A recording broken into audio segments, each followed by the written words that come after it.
Now, if we want to advance from ancient science to modern astronomy, then we need Euclid's geometry, but also the major work of astronomy by Ptolemy, his Almagest. Without them, and also really physics, Aristotle's physics or science of motion, it turns out impossible to get to modern science or the modern science of mechanics and astronomy.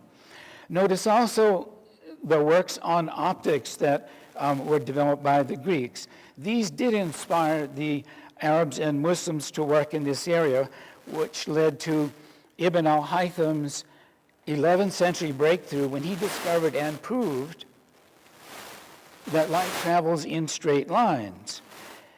Otherwise, the Middle Eastern scholars were not able to create a revolution in astronomy or in general thought. In a word, the short list of Greek natural philosophy held the key to the path leading to modern science, but because the Muslims did not institutionalize the study of Greek natural philosophy in the madrasas, they were unable to lay the foundations for the modern scientific worldview. Conversely, as we know, the Europeans did make advances in all the disciplines mentioned in this list by putting Aristotle's natural books at the center of the curriculum when they invented or created universities in the 11th and 12th centuries and thereafter. In a word, they institutionalized the study of Aristotle and his so-called natural books. I don't know how much time I've got here, so I don't know if I should dally with making some other connections. Let me just mention one of the critical things that I'm sure will pop up. The path to modern science that Copernicus brought about was made solely with the use of geometry, not algebra. And I know many people think, oh yes, the Arabs invented algebra and that's fine, and advanced trigonometry, that's true too. But the fact is that all of the great inventors of modern astronomy, Copernicus, Galileo, Kepler, all the way to Newton, used geometry. They didn't have any faith or much faith in algebra. Okay, so we get that far. I could say other things about this, but I'm afraid I might run out of time. So I'm going to shift now to the second strand, assuming again that we all agree that developing modern science and institutionalizing it is a major aspect of what we identify with Western civilization and its achievements. Now, when we look at the second strand, let's see if I can get over there. Here I just put together a timeline sketch of some landmarks on the way to what others have called the Renaissance of the 12th century.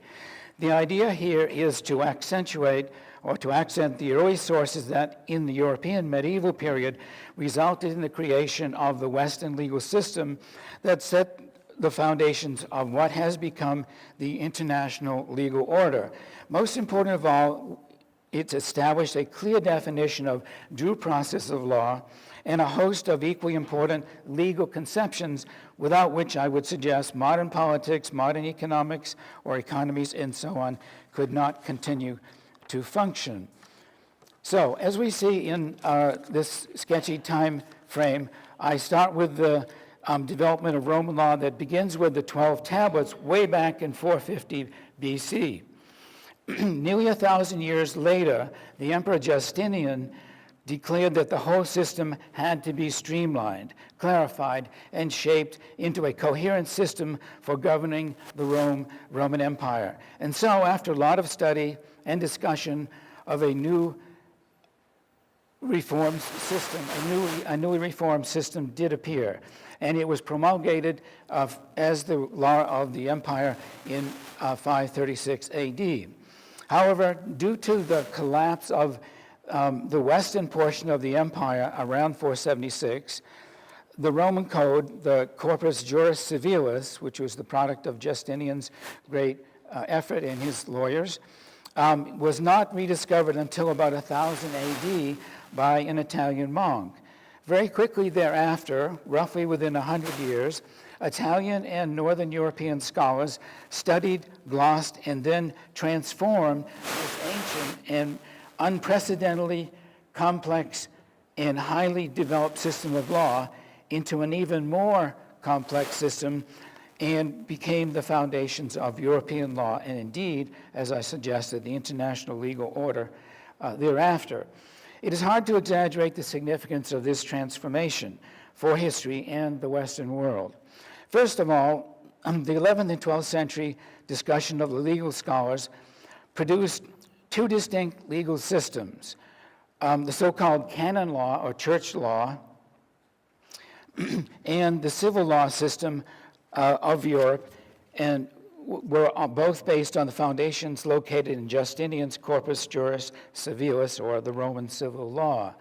Now, because there were controversies between secular rulers and church authorities in the 11th century, there developed a great controversy called the Investiture Controversy that lasted roughly from 1050 to 1122.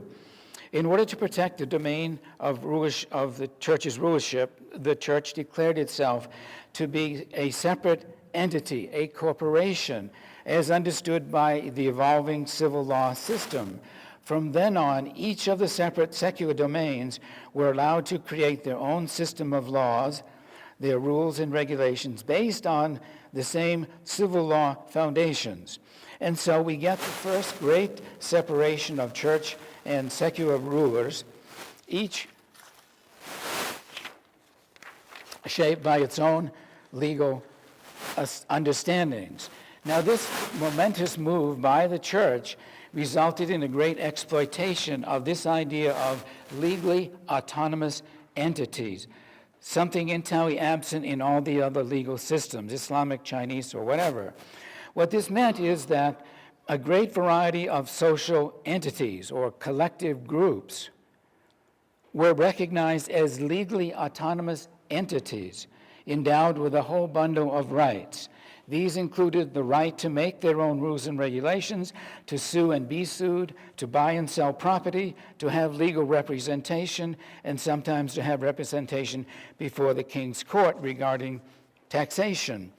Among such groups, we find cities and towns, professional associations of doctors and lawyers, charitable organizations, and most important of all for us, universities that were and are whole bodies of scholars. All of these were recognized as corporate entities or whole bodies who could create their own rules and regulations, and they were given separate legal jurisdictions. Finally, these same medieval scholars created, and this has been overlooked by too many scholars, created what is the very definition of due process of law.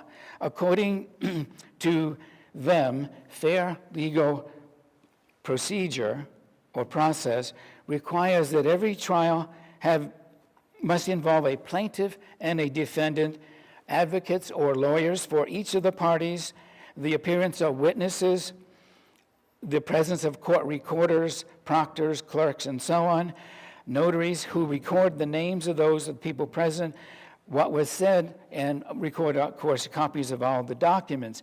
This was established legal procedure by the end of the 12th century, all worked out by legal scholars, usually attached to the schools and emerging universities. I should just accentuate the fact that lawyers did not exist, advocates did not exist in Islamic law at this time, nor did they exist in Chinese law. So that is a set of innovations that we usually think of as coming much, much later in history, but I think if you look at the historical record, you find that this was the case. Now, in addition to all this, the results of this legal innovation was the creation of a certain kind of neutral space which allowed for the creation of parliamentary bodies, dozens of which sprang to life during this time, along with the very idea of a constitutional order that soon became joined with democratic procedures, including the principle of election by consent. And that the rule came with that called for decision-making to be made on the basis of the will of the greater or sounder part, so of the electoral body. So that also is embedded in the same period of time, and it was worked out by the canonists and the church scholars. So those are the two strands that I would mention, but of course there's much more. I'll stop there. Thank you.